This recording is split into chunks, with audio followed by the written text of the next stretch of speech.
আসসালামু আলাইকুম। আপডেট বাংলা সংবাদে স্বাগতম। শুরুতে জানিয়ে দেব সংবাদ শিরোনাম।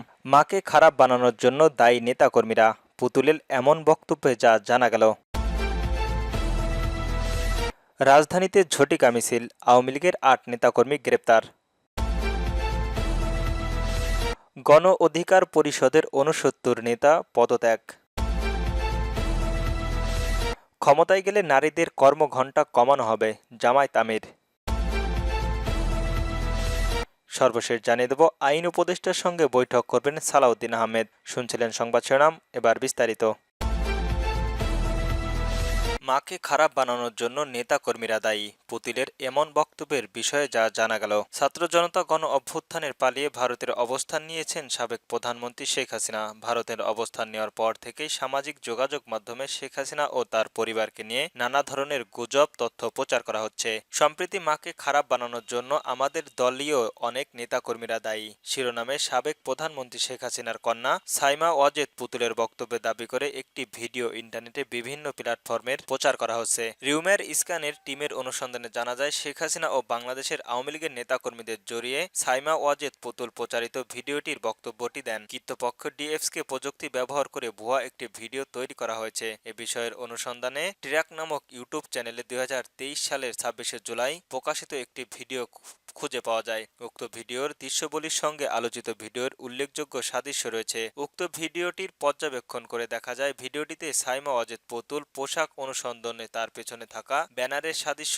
বস্তুর কথা বলার ধারণের সঙ্গে আলোচিত ভিডিওটির মিল রয়েছে। এ বিষয়ে অধিকৃত অনুসন্ধানের গণমাধ্যমের ৫২ টিভির ইউটিউব চ্যানেলে ২০২২ সালের ২৮শে ডিসেম্বর পরিবার থেকে পরিবর্তন আনতে হবে পুতুল শিরোনামের প্রকাশিত একটি ভিডিও খুঁজে পাওয়া যায়। উক্ত ভিডিওটির দৃশ্যবলী ও পরিপার্শ্বিকতার সঙ্গে আলোচ্য বিষয়টির মিল রয়েছে। রাজধানীতে ঝটিকা মিছিল, আওয়ামী লীগের ৮ নেতাকর্মী গ্রেপ্তার। রাজধানীতে ঝটিকা মিছিলের অংশ নেওয়ার অভিযোগে কার্যক্রম নিষিদ্ধ আওয়ামী লীগ ও সহযোগী সংগঠনের আরও ৮ নেতাকর্মীকে গ্রেপ্তার করেছে ঢাকা মহানগর গোয়েন্দা ডিবি পুলিশ। গ্রেপ্তাররা হলেন ফেনী জেলার দাগাইনগর ভূঁইয়া থানার আলিপুর ইউনিয়নের ছাত্রলীগের সাংগঠনিক সম্পাদক একরাম হোসেন, ফেনী জেলার দাউগন ভূঁইয়া থানার ছাত্রলীগের তথ্য ও প্রযুক্তি বিষয়ক সম্পাদক আদনান পিপুল, তেজগাঁও বিশ্ববিদ্যালয় কলেজের ছাত্র সদস্যের মোহাম্মদ আসিবুল হক অর্ণব, ফেনী জেলার দাগন ভূঁইয়া থানার পূর্ব চন্দ্রপুর ইউনিয়নের ছাত্রলীগের যুগ্ম সাধারণ সম্পাদক সজীব রহিমিন পলক, ফেনী জেলার ইকবাল মেমোরিয়াল কলেজের ছাত্রের সাবেক সদস্য শাকের আলম,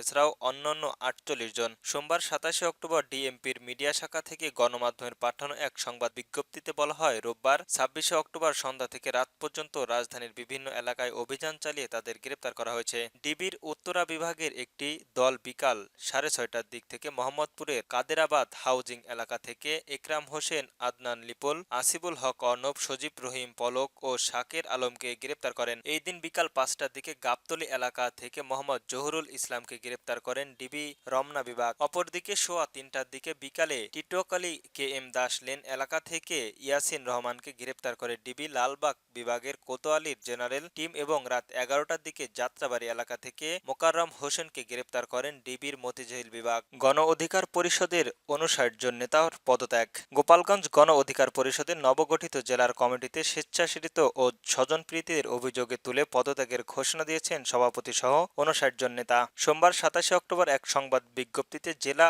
গণ অধিকার পরিষদের সভাপতি মোহাম্মদ আল আমিন সর্দার বিষয়টি নিশ্চিত করেন। এর আগে রোববার মোহাম্মদ আল আমিন সদস্যরা সদ্য ঘোষিত কমিটির ৫৯ জন সদস্য কেন্দ্রীয় কমিটির ইমেলে পদত্যাগপত্র পাঠান। সংবাদ বিজ্ঞপ্তিতে বলা হয়, গণ অধিকার পরিষদ গোপালগঞ্জ জেলায় নতুন ৬৯ সদস্যের কমিটি ঘোষণার পর থেকেই নেতাকর্মীদের মধ্যে তীব্র অসন্তোষ দেখা দেয়। কমিটি গঠনের ক্ষেত্রে দলের মূলনীতি, যোগ্যতা ও মাঠ পর্যায়ের ত্যাগকে উপেক্ষা করে ব্যক্তিক্রমভাবে ও পক্ষপাতিত্ব করা হয়েছে বলে অভিযোগ করেন পদত্যাগ কর্মীরা। এতে আরও উল্লেখ করা হয়, আমরা সবসময় দলের প্রতি অনুগত থেকেছি, কিন্তু যে কমিটিতে আস্থা, ন্যায্য বিচার ও গণতান্ত্রিক মূল্যবোধ অনুপস্থিতি, সেখান থেকে কোনো দায়িত্ব পালন করা সম্ভব নয়। তাই আমরা সম্মিলিতভাবে পদত্যাগের সিদ্ধান্ত নিয়েছি। তবে গণ অধিকার পরিষদের আদর্শ, নীতি ও গণমানুষের রাজনীতিতে আমরা বিশ্বাসী। ক্ষমতায় গেলে নারীদের কর্মঘণ্টা কমানো হবে, বললেন জামাত আমির। ক্ষমতায় গেলে নারীদের কর্মঘণ্টা কমিয়ে আনার আশ্বাস দিয়েছেন বাংলাদেশ জামায়াত ইসলামীর ডক্টর আমির শফিকুর রহমান। একই সঙ্গে অভিযোগ করে বলেছেন, আমাদের বদনাম দেওয়া হয় যে জামাত ক্ষমতায় গেলে